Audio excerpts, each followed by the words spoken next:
Minimnya dukungan bagi UMKM di daerah hingga toko pemuda di Sulawesi Selatan mengajak pengusaha bersama pemerintah membantu memajukan UMKM. UMKM di daerah memiliki potensi namun tidak terkoordinir secara maksimal hingga usaha kecil seperti makanan kecil, kopi hingga rumput laut sulit berkembang.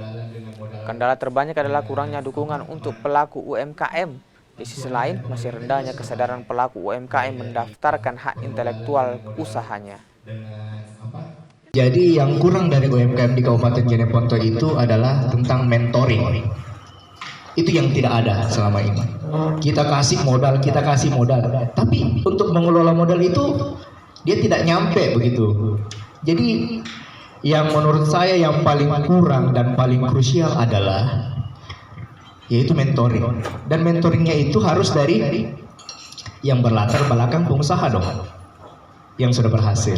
Nah itu kita yang mau bangun ke depan. Tidak semua produk daripada UMKM itu sendiri ada sertifikat halalnya, dan yang sangat terbelakang kita adalah tidak semua produk dari UMKM kita khususnya Kabupaten Jeneponto ini malah mungkin sampai dengan saat ini belum ada yang memiliki apalagi hak atas kekayaan intelektual.